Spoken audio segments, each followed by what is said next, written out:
If you look at it, even here in Plateau State, if you see the way the mining activity, the grazing activity is going, there is a serious need for intervention in that area because of the threat it has to ongoing conflicts and the way this issue can also compound existing conflict. Are we together? Now,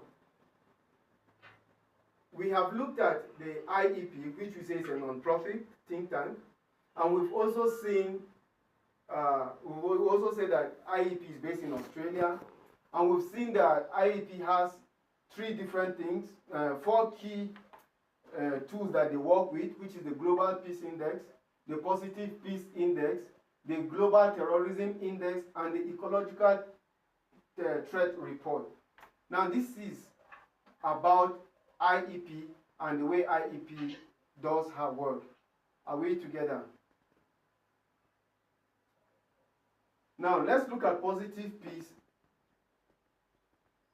the concept of positive peace. Now, positive peace is central to the work of IEP.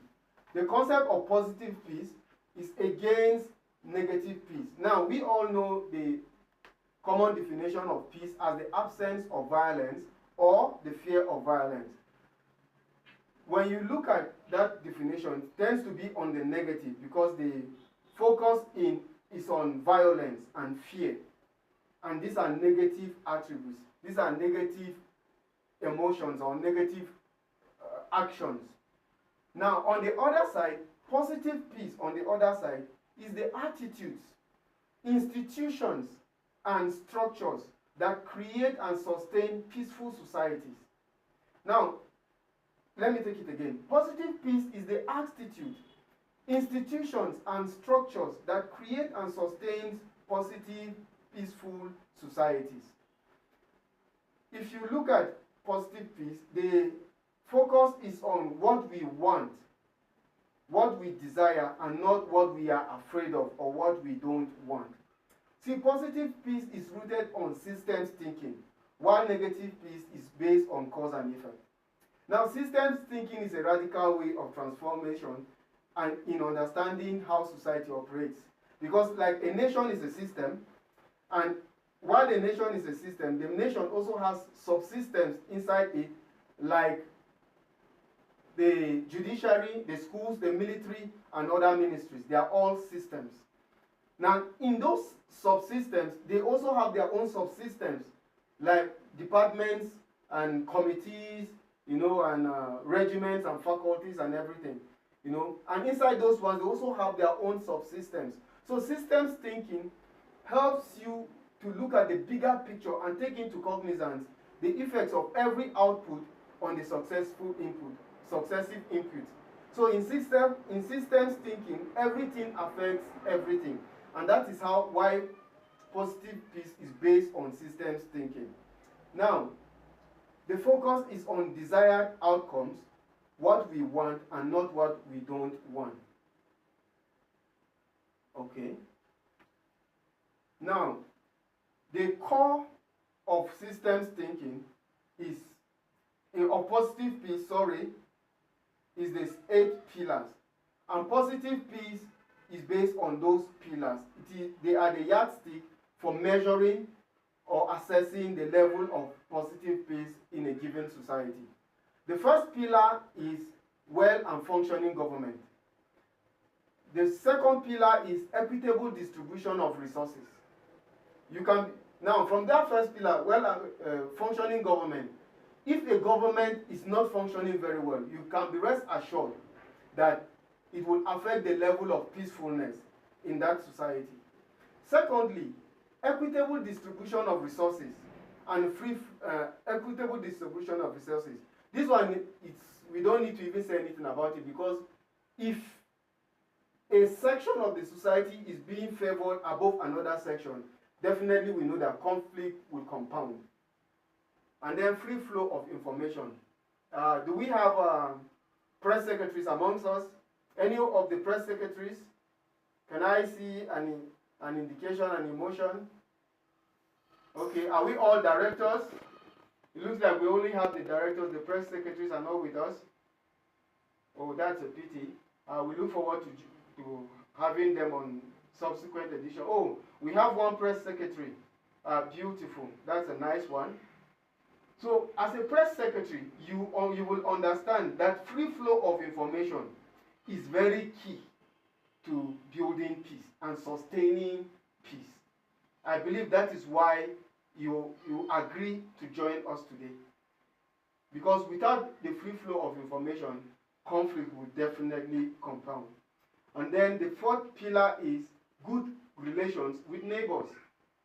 We have incidences where terrorists will come and lodge in one community and attack another community and then move and go and hide in another community. Now, if all the communities have good relationships, they will expose the terrorists. Are we together?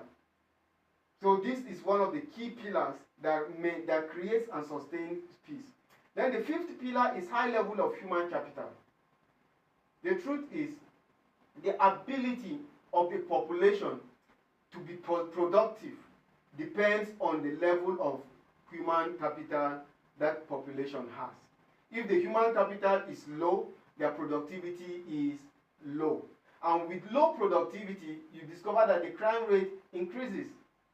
Terrorists will have people to recruit every time.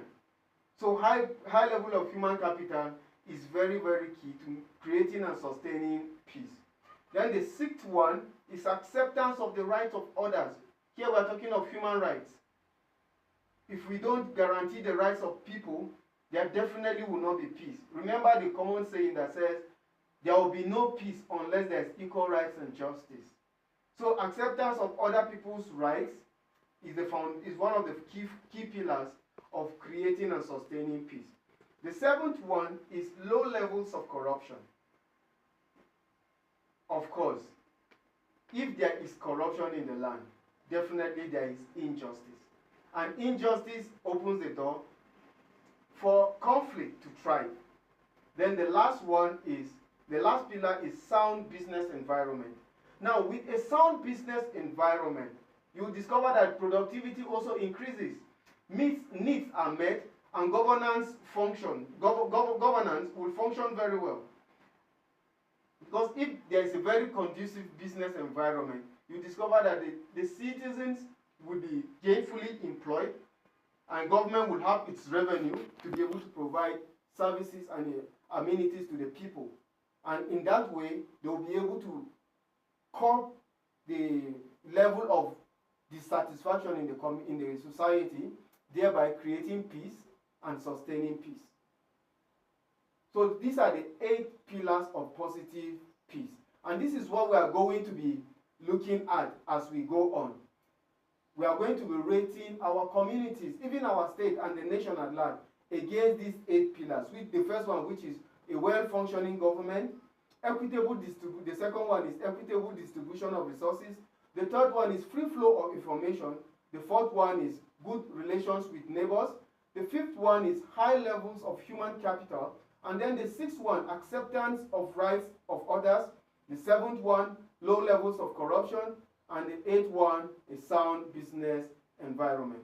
Now, if we have positive peace in a community, there is stronger resilience and adaptability, better environmental outcomes, higher measures of well-being, and better business environment, higher per capita income, and better performance of development goals. Now, the current positive peace index for 2024 shows that countries with a high level of positive peace, then the top 20, you have Finland at number 1 in the top 20, and in the bottom 20, we have Sudan at the end, and Nigeria ranks 46 out of 63.